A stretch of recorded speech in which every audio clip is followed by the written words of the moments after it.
Hello दोस्तों, नमस्कार। कैसे हैं आप लोग? तो रेलवे स्पेशल सफलता बैच में आप सभी का बहुत बहुत स्वागत है। आज से इस बैच की शुरुआत हो रही है। सबसे पहले हम आपको बता दें कि इस बैच के अंदर जो है आपको क्या क्या चीज़ पढ़ाया जाएगा और किस तरीके से पढ़ाया जाएगा।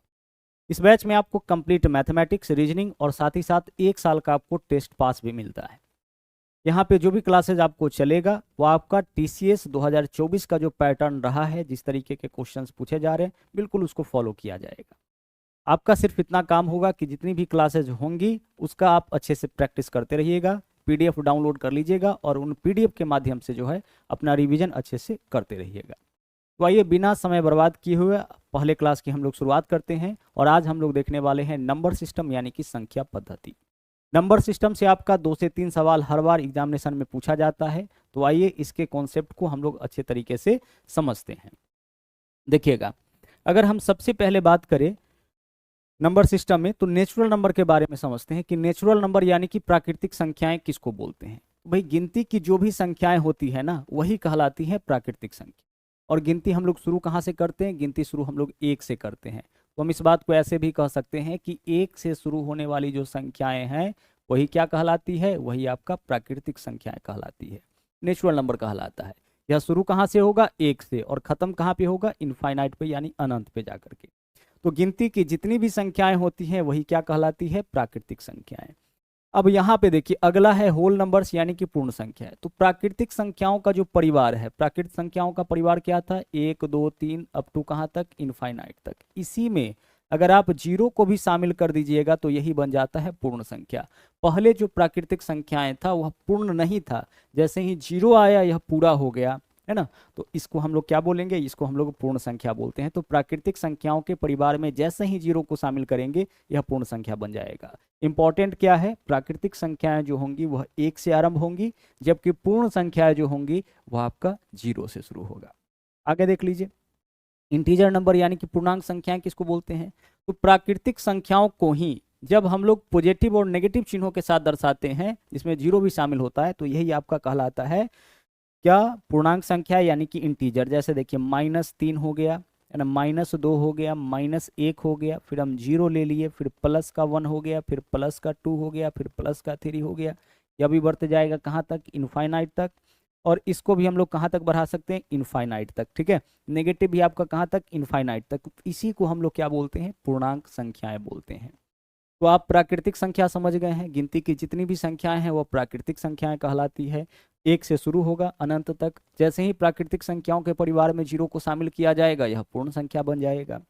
आगे देखिए, पूर्णांक संख्या किसको बोलेंगे? प्राकृतिक संख्याओं को ही जब हम लोग प्लस और माइनस चिन्हों के साथ दर्शाते हैं तो इसी को हम लोग इंटीजर्स नंबर बोलते हैं या फिर पूर्णांक संख्याएं बोलते हैं। ठीक है, चलिए यह तीनों क्लियर हो गया। आगे चलिए, इवन नंबर्स और ऑड नंबर्स यानी सम संख्याएं और विषम संख्याएं आप समझते हैं।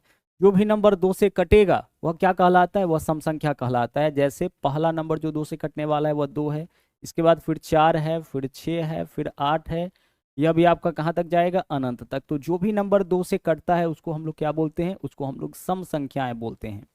और जो नंबर 2 से नहीं कटता है उसी को हम लोग विषम संख्या यानी कि ऑड नंबर बोलते हैं। जैसे 1 है, 3 है ना, 5 है, 7 है, 9 है, अप टू कहाँ तक? इनफाइनाइट तक। इसी को हम लोग क्या बोलते हैं? आपका विषम संख्या बोलते हैं। 2 से कटने वाली संख्या को सम संख्या, 2 से नहीं कटने वाली संख्या को हम लोग विषम संख्या कहते हैं। ठीक है, अब आगे देखिए, अब इसमें एक टर्म यूज होता है क्रमागत सम संख्या। अगर हम आपसे कहें क्रमागत संख्या लिखने के लिए, ध्यान से इन शब्दों को समझिएगा। क्रमागत संख्या लिखने के लिए बोले तो जहां से भी आप शुरू करिए, मान लीजिए 16 से हम शुरू कर रहे हैं तो 16 के बाद लिखेंगे 17, फिर 18, फिर 19, यानी एक एक के अंतर पर लिखेंगे। कब? जब हमें क्रमागत संख्याएं लिखनी होंगी। लेकिन अगर क्रमागत सम संख्या लिखना होगा यानी लगातार आने वाली सम संख्या, तो शुरुआत जहां से भी करें, जैसे मान लीजिए 16 से शुरू कर रहे हैं और क्रमागत सम लिखना है तो अब 2 के अंतर पर लिखना पड़ेगा। तो 16 2 18, 18 2 20, 20 2 22, इस प्रकार से हम लोग क्या लिख सकते हैं? क्रमागत सम। क्रमागत विषम अगर लिखना होगा तो मान लीजिए हम 7 से शुरू कर रहे हैं तो 7 के बाद क्या लिखेंगे? 9, 9 के बाद क्या लिखेंगे? 11, 11 के बाद क्या लिखेंगे? 13। इसी प्रकार से लिखते हुए हम लोग जाएंगे। तो तो क्रमागत संख्या जो होगा वह कितना कितना के अंतर पे होगा, एक एक के अंतर पे होगा। जैसे पहला x है तो अगला x+1, फिर अगला x+2, फिर अगला x+3, फिर अगला x+4। लेकिन क्रमागत सम संख्या जो होगा वह कितना कितना के डिफरेंस पे होगा, वह आपका दो दो के अंतर पे होगा। देखिए 16, 18, 20। क्रमागत कहने का मतलब है कि जहां से भी लिखे वहां से आपको लगातार लिखना है ना। पहले अगर बोला जाए कि पहले 10 क्रमागत तो शुरू से शुरू करना है, लेकिन सीधे क्रमागत का मतलब होता है अगर हम आपसे कहे कि पहला 10 सम संख्या लिखिए तो आप 2, 4, 6, 8 इस तरह से लिखिएगा। लेकिन क्रमागत अगर संख्या आपको लिखना हो, क्रमागत सम संख्या लिखना हो, तो शुरू आप जहां से भी करिए आपको दो दो का अंतर वहां पे रखना है। क्रमागत अगर विषम संख्या लिखना हो तो शुरू आपकी मर्जी जहां से भी करिए, लेकिन आपको क्या करना पड़ेगा, दो दो का गैप वहां पे रखना पड़ेगा। तो यह टर्म आगे चल के यूज होता है, इस वजह से यहाँ पे हम आपको समझा दिए। आगे चलिए, अगला है अभाज्य संख्या और भाज्य संख्या। अब यहां से क्वेश्चन आपके एग्जामिनेशन में खूब पूछा जाता है। अभाज्य संख्या यानी कि प्राइम नंबर किसको बोलते हैं, जिस संख्या को केवल वह संख्या और एक ही काटे वही अभाज्य संख्या कहलाता है। इस बात को हम ऐसे भी कह सकते हैं कि जो संख्या स्वयं और एक के अलावा और किसी से न कटती हो वही अभाज्य संख्या। जैसे अगर हम आपसे कहें कि भाई 2 किससे कटेगा, तो आप बोलोगे कि सर 2 या तो 2 से कटेगा या फिर 1 से कटेगा, इसके अलावा और किसी से नहीं कटता है, इसका मतलब 2 अभाज्य संख्या हो गया। 3 किससे कटेगा, सर 3 जो है या तो 3 से कटता है या फिर 1 से कटता है, इसके अलावा और किसी से नहीं कटता है, यह भी क्या हो जाएगा, हमारा अभाज्य संख्या हो जाएगा। 7 क्या होगा, 7 भी अभाज्य संख्या होगा, क्योंकि 7 7 से कटता है या फिर 1 से कटता है, इसके अलावा और किसी से नहीं कटता है, इस वजह से 7 भी हमारा क्या हो जाएगा, अभाज्य संख्या। तो जो संख्या स्वयं और एक के अलावा और किसी से नहीं कटती हो वही क्या कहलाएगा, अभाज्य संख्या। अच्छा, अभाज्य संख्या का एक तो फैक्टर खुद वह संख्या हो जाएगा और दूसरा फैक्टर जो है वो आपका क्या होगा, 1 होगा। अभाज्य संख्या का एक फैक्टर खुद वह संख्या हो जाएगा और दूसरा फैक्टर क्या होगा, 1 होगा। तो आप देख पा रहे होंगे कि अभाज्य संख्या में जो फैक्टर का संख्या है, गुणनखंडों का संख्या, वह कितना है, 2 है।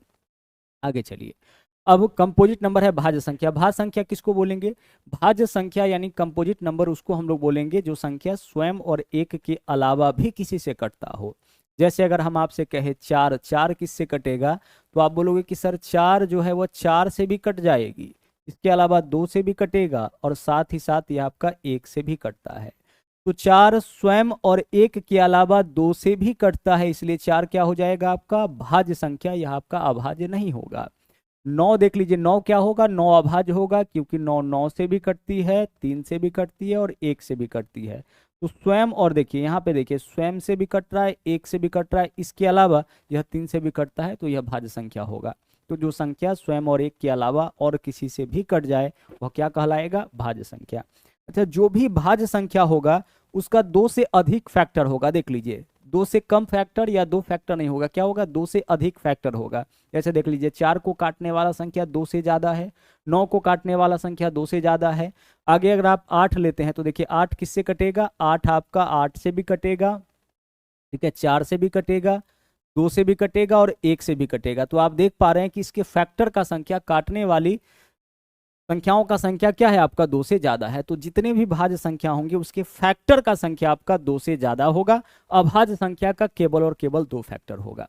अब इसमें एक नंबर आता है 1, तो भाई 1 को कहाँ रखे, भाज्य में कि अभाज्य में, तो 1 न तो भाज्य है और न ही अभाज्य है। क्यों न तो भाज्य है, न ही अभाज्य है, भाज्य कब बोलते, जब इसका 2 से अधिक फैक्टर होता, और अभाज्य कब बोलते, जब इसका कम से कम 2 फैक्टर होता। तो इसका ना तो 2 फैक्टर है और ना ही 2 से ज्यादा फैक्टर है, इस वजह से इसको ना तो हम भाज्य संख्या बोलेंगे और ना ही अभाज्य संख्या।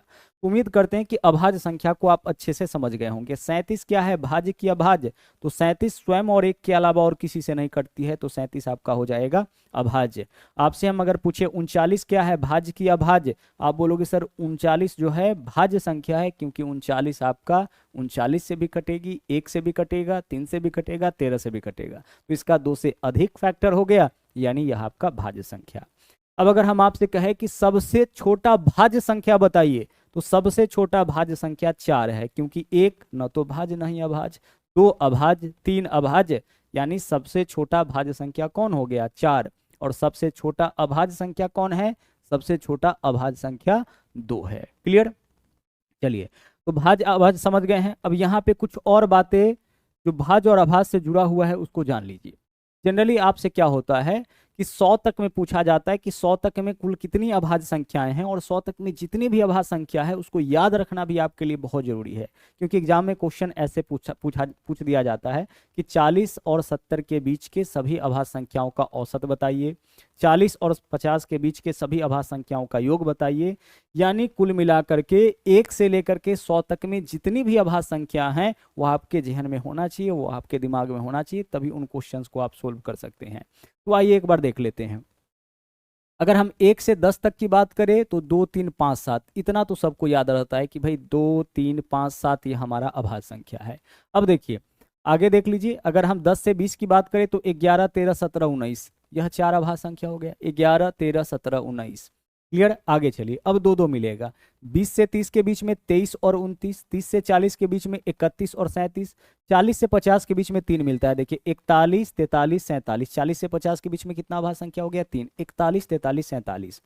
आगे देख लीजिए 50 से 60 के बीच में 53 और 59, उसी तरह से 60 से 70 के बीच में 61 और 67, 70 से 80 के बीच में 71 73 79, और 80 से 90 के बीच में 83 89, और 90 से 100 के बीच में केवल एक है, वो है आपका 97। तो यहाँ पे जितनी भी अभाज्य संख्या आप देख रहे हैं टोटल 25 अभाज्य संख्या है। इसको आपको क्या करना पड़ेगा, हर एक अभाज्य संख्या को आपको दिमाग में रखना पड़ेगा। क्लियर, चलिए, तो आपसे कभी कभी यह पूछ देता है कि 100 तक में कुल कितनी अभाज्य संख्या है। तो देखिए यहाँ पे नोट में लिखा हुआ है 100 तक में कुल 25 अभाज्य संख्या है। इसको आप काउंट करके देख लीजिएगा, टोटल कितना हो जाएगा, टोटल आपका 25 हो जाएगा।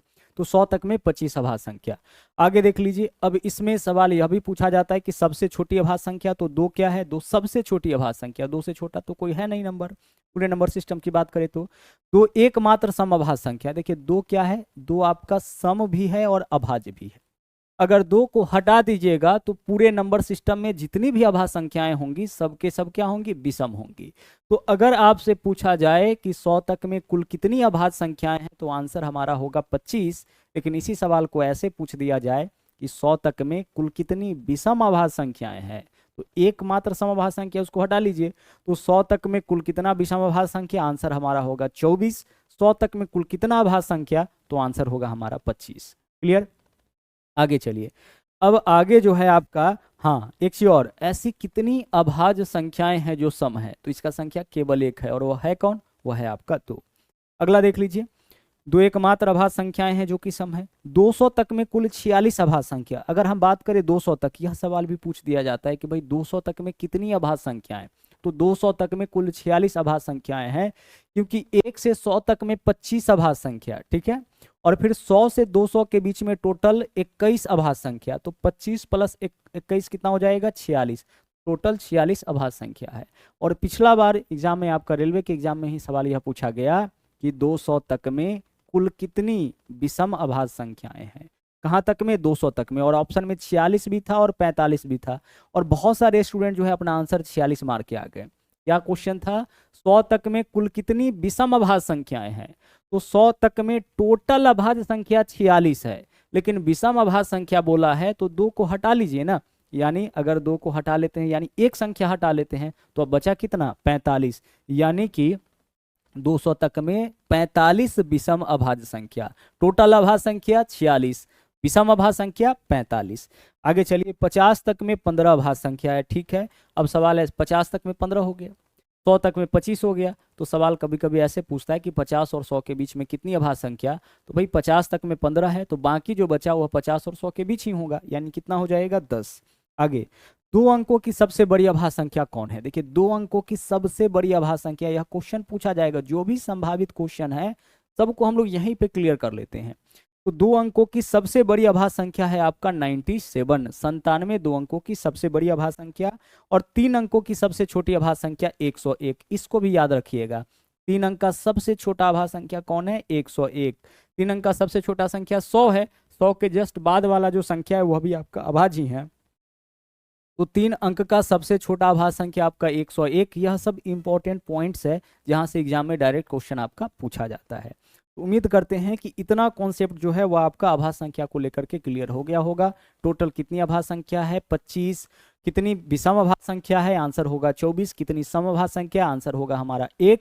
आगे चलिए, उसी प्रकार से 200 तक में कितनी अभाज्य संख्या, आंसर होगा 46। 200 तक में कितनी विषम अभाज्य संख्या है, आंसर होगा हमारा 45। क्लियर।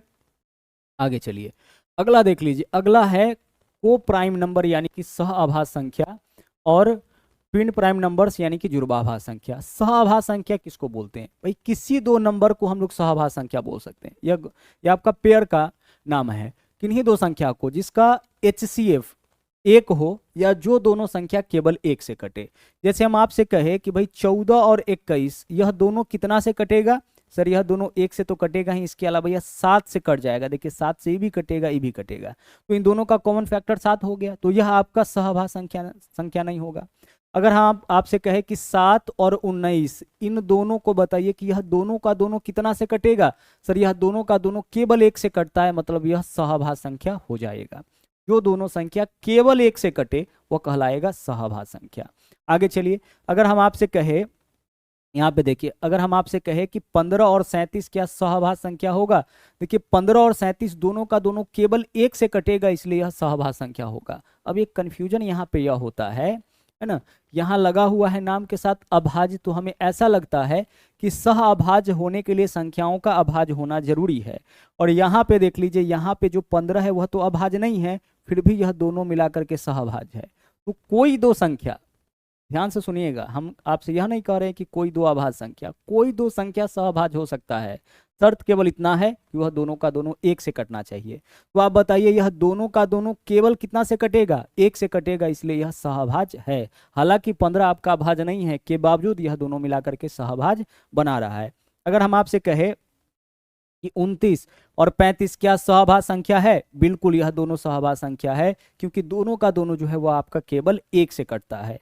अगर हम आपसे कहे 13 और 39 क्या सहआभास संख्या है? सर बिल्कुल नहीं है, क्योंकि यह दोनों का दोनों 3 से कट जाता है, 13 से भी कट जाता है। तो जो दोनों का दोनों केवल एक से कटेगा वही सहभाज्य होगा ना। 13 और 39 जो है वो आपका कितना से कट जा रहा है? 13 और 39 जो है वह 3 से भी कट रहा है और 13 से भी कट रहा है, तो यह हमारा जो होगा वो आपका सहभाज्य संख्या नहीं होगा। तो सहअभाज्य संख्या यानी कि को प्राइम नंबर को आप अच्छे से समझ गए होंगे। कोई दो संख्या जो केवल और केवल एक से कटेगा वही कहलाता है सहअभाज्य संख्या। आगे चलिए, ट्विन प्राइम नंबर यानी जुड़वाभाज्य संख्या। भाई जुड़वाभाज्य संख्या हम लोग उसी को बोलेंगे जिन दो अभाज्य संख्याओं के बीच में 2 का गैप हो। जैसे 5 और 7, यह क्या कहलाएगा? यह कहलाएगा जुड़वा अभाज्य संख्या, क्योंकि इसके बीच में कितना का गैप है? 2 का गैप है। अगर हम आपसे कहे कि 11 13 क्या दोनों का दोनों अभाज्य है? बिल्कुल है, और गैप कितना का है? 2 का, यह कहलाएगा जुड़वा अभाज्य संख्या। उसी तरह से क्या 13 और 15 जुड़वा अभाज्य संख्या होगा? नहीं होगा। क्यों नहीं होगा? सर 2 का गैप तो है, लेकिन इसमें से एक जो है वो आपका अभाज्य नहीं है। तो जुड़वा अभाज्य संख्या हम उन दो अभाज्य संख्याओं को बोलेंगे जिसके बीच में 2 का गैप है। जुड़वा अभाज्य संख्या हम उन दो संख्याओं को बोलेंगे, उन दो अभाज्य संख्याओं को बोलेंगे जिनके बीच में 2 का गैप। यानी जुड़वा अभाज्य संख्या होने के लिए संख्याओं का अभाज्य होना जरूरी है। देखिए दोनों का दोनों अभाज्य, 2 का गैप, जुड़वा हो गया। दोनों का दोनों अभाज्य, बीच में 2 का गैप, जुड़वा अभाज्य संख्या हो गया। दोनों का दोनों यहाँ पे अभाज्य नहीं है, इसलिए यह जुड़वा अभाज्य संख्या नहीं होगा। क्लियर हो रहा है? चलिए, तो यह दोनों चीजें जो है वो अच्छे से क्लियर हो गया होगा। जुड़वा अभाज्य संख्या हम लोग अभाज्य संख्याओं को ही बोलेंगे 2 का गैप रहने पर, और सहअभाज्य संख्या कोई दो संख्या हो सकता है, शर्त सिर्फ इतना है कि वह दोनों का दोनों केवल एक से कटना चाहिए। आइए यहाँ पे पहचानते हैं को प्राइम नंबर। को प्राइम नंबर कौन होगा? जो दोनों का दोनों केवल एक से कटे। तो 17 33 को प्राइम नंबर हो जाएगा, दोनों का दोनों एक से कट रहा है। 12 55 को प्राइम नंबर हो जाएगा, दोनों का दोनों एक से कट रहा है। 85 15 हो जाएगा, नहीं होगा, क्योंकि दोनों का दोनों जो है वह 5 से कट जाएगा। तो 5 से कट रहा है ना, तो 5 से कट रहा है, तो यह जुड़वा अभाज्य संख्या नहीं होगा। देखिए इस पेयर का नाम है, जुड़वा अभाज्य संख्या एक जोड़े का नाम है। 46 47 जुड़वा अभाज्य संख्या 46 47 जो है वो आपका सहअभाज्य संख्या हो जाएगा, क्योंकि दोनों का दोनों एक से कट रहा है। 16 27 होगा, बिल्कुल होगा, क्योंकि दोनों का दोनों एक से कट रहा है। तो इतना एग्जाम्पल हम लोग देख लिए ताकि यह कॉन्सेप्ट आपके दिमाग में अच्छे से क्लियर हो जाए। आगे चलिए, जुड़वा अभाज्य संख्या देखिए 17 19 जुड़वा अभाज्य संख्या हो जाएगा। देखिए दोनों का दोनों अभाज्य है, बीच में 2 का गैप है, जुड़वा अभाज्य संख्या हो जाएगा। 91 93 होगा, क्यों नहीं होगा? क्योंकि 91 भी आपका अभाज्य नहीं है और 93 भी अभाज्य नहीं है। 90 से 100 के बीच में केवल 97 अभाज्य है। 91 देखिए 7 से कटेगा, 13 से कटेगा, तो यह अभाज्य नहीं है। 93 देख लीजिए, यह आपका 3 से कटता है, तो यह भी आपका अभाज्य नहीं है। तो कहने का मतलब यह दोनों का दोनों अभाज्य नहीं है। 2 का गैप जरूर है, लेकिन अभाज्य नहीं है, इसलिए इसको हम लोग जुड़वाभाज्य संख्या नहीं बोलेंगे। 13, 15 जुड़वाभाज्य संख्या होगा? नहीं होगा, क्योंकि 15 आपका अभाज्य नहीं है। जुड़वाभाज्य संख्या होने के लिए दोनों का अभाज्य होना जरूरी है। 29, 31 हो जाएगा? बिल्कुल हो जाएगा, दोनों का दोनों अभाज्य है और बीच में 2 का गैप है। 19 और 21 हो जाएगा? बिल्कुल नहीं होगा, क्योंकि 21 आपका अभाज्य संख्या नहीं है। 21 3 से भी कटती है और 7 से भी कटती है। क्लियर?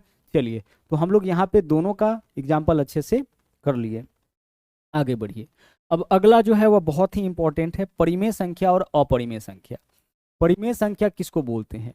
जिस संख्या को, इसका भी बहुत सारा एग्जाम्पल हम लोग करेंगे, जिस संख्या को हम लोग p/q के रूप में, p/q कहने का मतलब जिसको भी भिन्न के रूप में लिख दिए। अच्छा, यहाँ पे एक कंडीशन है कि p जो है, सॉरी q जो है वो आपका 0 के बराबर नहीं होना चाहिए। वैसे भी q अगर 0 के बराबर हो गया तब तो यह अनडिफाइंड हो जाएगा। जैसे किसी भी नंबर के नीचे में अगर 0 आएगा ना, तो क्या हो जाता है? वो आपका अनडिफाइंड हो जाता है। तो नीचे में 0 नहीं आना चाहिए। हाँ, 0 बट्टा अगर x लिखेंगे तो यह आपका क्या होता है? 0 बट्टा x आपका 0 होगा। 0 में किसी भी नंबर से भाग करिएगा तो 0 हो जाएगा। लेकिन ऊपर में कोई नंबर हो और नीचे में 0 हो तो यह क्या हो जाता है? अनडिफाइन हो जाता है। तो वैसे भी यहाँ पे लिखा गया है कि q is not equal to 0, q 0 के बराबर नहीं होना चाहिए, क्योंकि 0 के बराबर हो गया तो वैसे भी आपका अनडिफाइन हो जाएगा। तो जिस नंबर को भी हम भिन्न के रूप में, भिन्न यानी p/q के रूप में लिख दिए, बट्टा के फॉर्म में लिख दिए, वो हमारा परिमेय संख्या हो गया। जैसे अगर हम आपसे कहे कि भाई एक नंबर है 3, क्या इसको p/q के रूप में लिख सकते हैं? बिल्कुल लिख सकते हैं। 3 के नीचे में कुछ नहीं है मतलब 1 है, किसी भी नंबर के नीचे में कुछ नहीं है मतलब 1 है, तो 3/1 इसको लिख सकते हैं। तो यह हमारा क्या हो जाएगा? यह परिमेय संख्या हो जाएगा। अगर हम आपसे पूछे कि क्या √16 आपका परिमेय संख्या होगा? बिल्कुल हो जाएगा। √16 का मान कितना होता है? 4, और 4 को हम 4/1 लिख सकते हैं, यानी इसको p/q के रूप में लिख दिए, यह हमारा क्या हो गया? परिमेय संख्या हो गया। उसी प्रकार से देखिए 0.777 डॉट डॉट डॉट, इस प्रकार से अगर कोई नंबर आता है ना, डॉट डॉट डॉट कहने का मतलब कितनी बार आया है? अनंत बार आया है। तो इसको हम लोग बार के फॉर्म में लिखते हैं। जो नंबर बार बार आया है उसको सिर्फ एक बार लिखते हैं और इसके ऊपर यह चिन्ह लगाते हैं, यह बार का चिन्ह कहलाता है। और इसका उपयोग हम लोग तभी करते हैं जब कोई एक ही नंबर बार बार आ रहा हो। तो यहाँ पे देखिए 7 जो है वही रिपीट कर रहा है, तो 7 के ऊपर बार का चिन्ह लगा दिए। अब यह बार हटाने का तरीका है कि एक नंबर के ऊपर से हटाना होगा तो नीचे में 1 9 लिखिएगा, 2 नंबर के ऊपर से हटाना होगा तो नीचे में 2 9 लिखिएगा। तो इसका मतलब क्या हुआ कि यहाँ जो नंबर लिखा गया था उसको भी हम लोग p/q के रूप में बदल लिए। मतलब यह भी हमारा, अगर क्वेश्चन इस फॉर्म में रहे, एक ही नंबर रिपीट करता हुआ मिले अनंत बार, या फिर यहाँ पे देख लीजिए इस फॉर्म में मिले, इसको हम लोग भिन्न के रूप में लिख सकते हैं, p/q के रूप में लिख सकते हैं। इसका मतलब यह क्या है? हमारा परिमेय संख्या है। और देखिए, और अगर हम आपसे कहे यहाँ पे कि 8.7694, क्या यह परिमेय है? सर बिल्कुल परिमेय है। यहाँ देखिए 8 7 और 9 4, यही तो है। कितने अंक के बाद दशमलव है? 1 2 3 4, तो नीचे में 1 पे कितना 0 लिख सकते हैं? नीचे में 1 पे हम 4 0 लिख सकते हैं। यह हमारा क्या हो जाएगा? यह हमारा परिमेय हो जाएगा। तो आप देख पा रहे हैं कि जिसको भी आप p/q के रूप में लिख दिए, भिन्न के रूप में लिख दिए, वह सबका सब क्या है? वह सबका सब आपका परिमेय है। अच्छा, एक बात बताओ आप, 0 परिमेय है कि अपरिमेय? सर 0 के लिए हम लिख सकते हैं 0/1, 0/1, 0/2, 0/n, कुछ भी लिख सकते हैं। यानी इसको भी आप p/q के रूप में लिख दिए तो यह भी आपका क्या होगा? परिमेय संख्या होगा। तो आप देख पा रहे हैं यहाँ पे कि जिस किसी नंबर को आप p/q के रूप में लिख सकते हैं वह सब का सब क्या कहलाएगा? वह सब का सब परिमेय संख्या कहलाएगा। ठीक है, अब चलिए आगे। अच्छा, अगर हम आपसे पूछे कि भाई 22/7 परिमेय है कि अपरिमेय? आप बोलोगे सर 22/7, इसको तो आप p/q के रूप में लिख दिए, तो यह हमारा क्या है? यह हमारा परिमेय हो गया। अपरिमेय संख्या देखते हैं किसको बोलेंगे? जिस नंबर को हम लोग p/q के रूप में नहीं लिख सकते, इस फॉर्म में जिसको नहीं लिख पाएंगे, वह क्या कहलाएगा? वह कहलाएगा अपरिमेय संख्या, यानी कि इरेशनल नंबर। जैसे देखिए पहला एग्जाम्पल यहाँ पे देखिएगा, अगर हम आपसे कहे कि 0.769432 डॉट डॉट डॉट, इसको बताइए क्या इसको आप भिन्न के रूप में लिख सकते हैं? सर अगर डॉट डॉट डॉट डॉट नहीं होता तब तो इसको लिख देते। तब कैसे लिखते? देखिए पॉइंट के बाद 1 2 3 4 5 6 अंक है, तो नीचे में 1 पे 6 0 डालते, यह p/q के रूप में आपका कन्वर्ट हो जाता है। 1 अंक के बाद दशमलव हटाने के लिए नीचे में 10, 2 अंक के बाद दशमलव हटाने के लिए नीचे में 100, 3 अंक के बाद दशमलव हटाने के लिए नीचे में 1000। तो उसी प्रकार से यहाँ देखिए 6 अंक के बाद दशमलव है तो दशमलव हटाने के लिए नीचे में 1 पे 6 0 लिखते। लेकिन ऐसा कब करते? जब यहाँ पे डॉट डॉट लगा हुआ नहीं रहता, और इस फॉर्म में यह क्या है, परिमेय है। लेकिन जैसे ही इसमें डॉट डॉट डॉट हम लगा दिए, मतलब यह नंबर आगे रिपीट कर रहा है, 2 के बाद भी कुछ और कहाँ तक आ रहा है, अनंत तक आ रहा है। तो इस नंबर को हम लोग पी बाई क्यू के रूप में नहीं लिख पा रहे, इसका मतलब यह हमारा क्या है, यह हमारा अपरिमेय है। क्या है, हमारा अपरिमेय है। आगे देखिए, अगर हम आपसे पूछे कि पाई क्या है, तो सर पाई अपरिमेय है, क्योंकि पाई का वैल्यू क्या होता है, पाई का एग्जैक्ट वैल्यू है 3.14 डॉट डॉट डॉट इस प्रकार से। तो अगर इस प्रकार से नंबर है तो क्या आप इसको पी बाई क्यू के रूप में लिख सकते हैं। दशमलव के बाद पता है कि कितना अंक है, नहीं पता है। तो जब आपको पता ही नहीं है दशमलव के बाद कितना अंक है, तो फिर उसको आप पी बाई क्यू के रूप में कैसे लिखिएगा। नीचे में पॉइंट आप इसका तो हटा ही नहीं सकते हैं, और जब तक पॉइंट नहीं हटेगा तब तक भिन्न के फॉर्म में नहीं आएगा। अगर दशमलव के बाद 2 अंक होता, पता होता कि फिक्स अंक है ना, 3 अंक है, निश्चित अंक है, तो इसको हम लोग भिन्न के रूप में बदल लेते। लेकिन पता ही नहीं है, मतलब इसको भिन्न के रूप में नहीं बदल सकते हैं, तो यह हमारा क्या हो जाएगा, अपरिमेय हो जाएगा।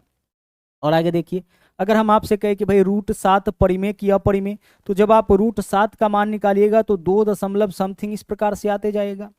ठीक है, तो 2 दशमलव समथिंग इस प्रकार से यहाँ पे देख लेते हैं।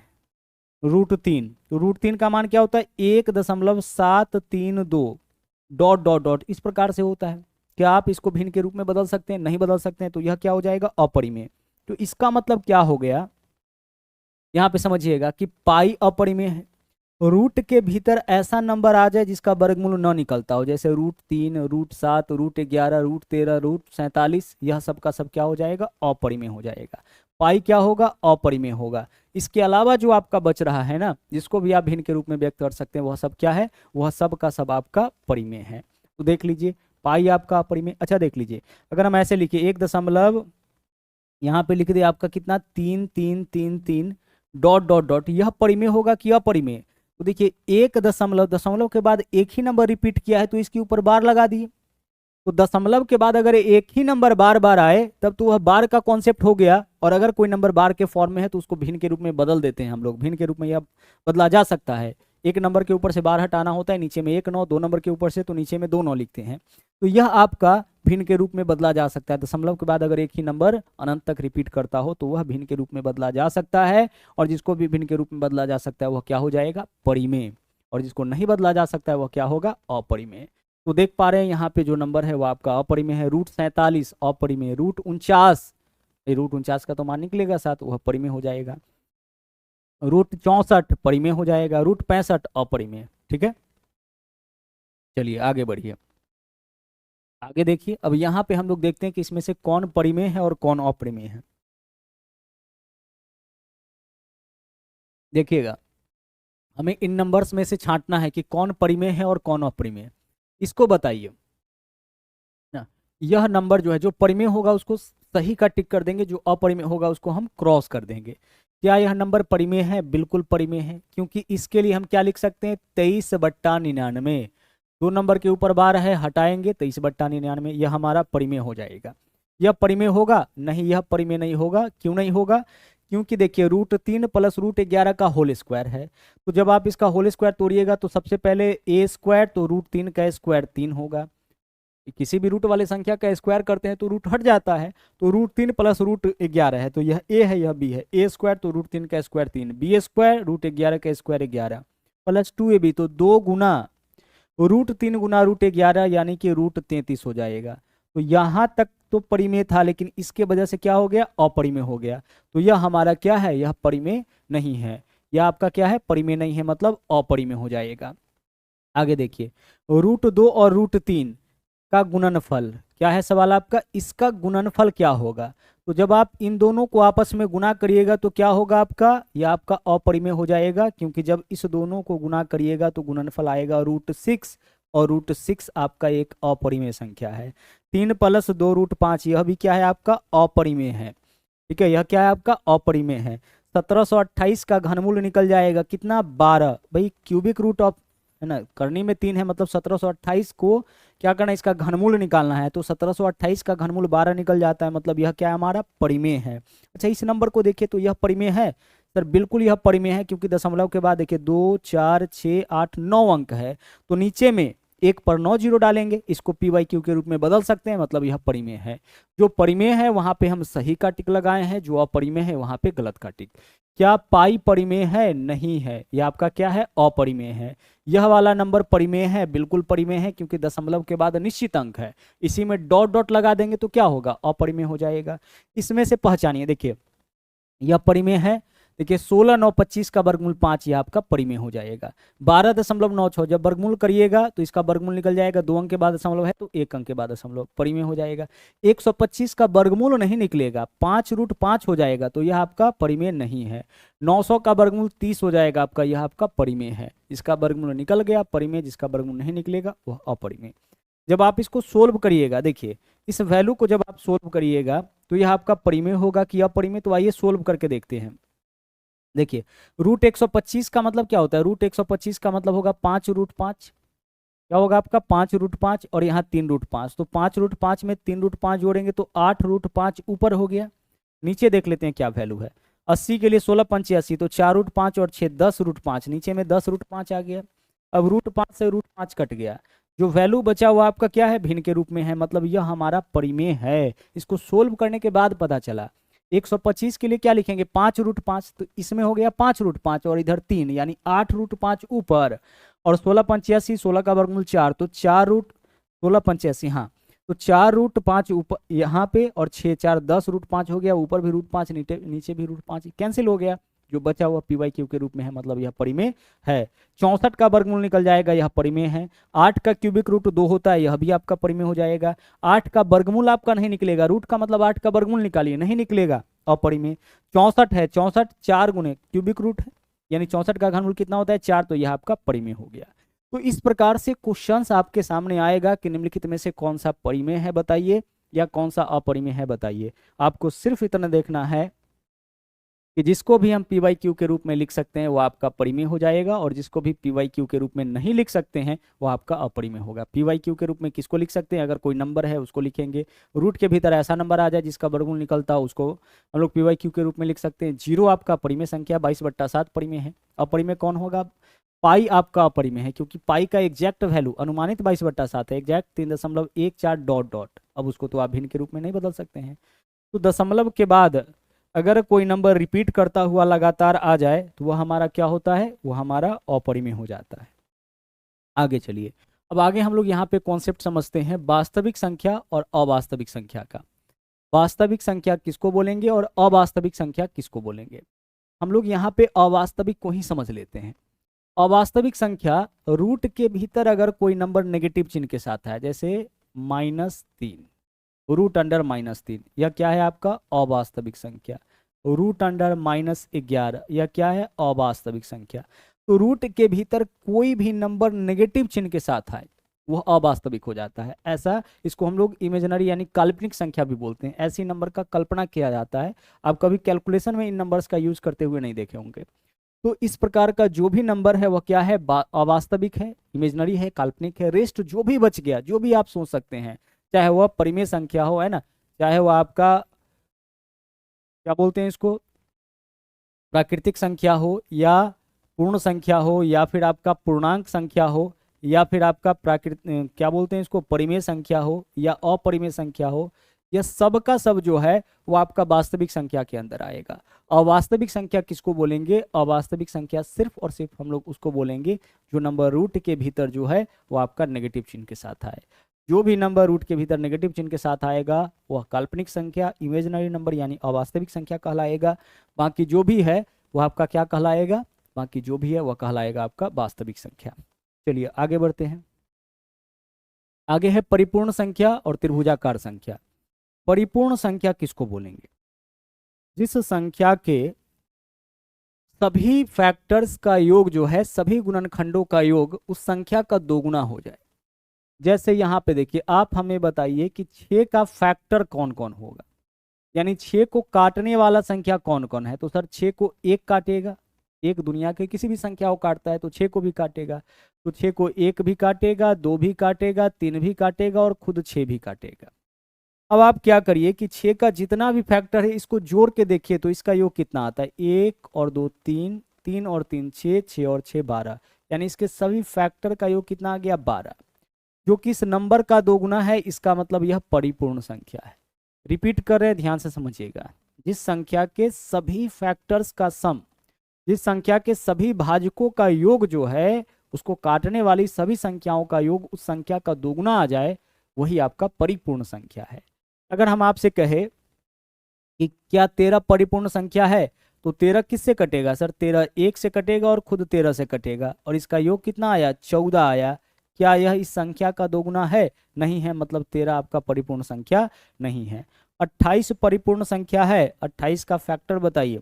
28 को 1 काटेगा, फैक्टर मतलब इसको काटने वाली संख्या, तो 28 को 1 काटेगा, 2 भी काट लेगा, 4 भी काटेगा, फिर 7 काटेगा, फिर 14 और फिर 28।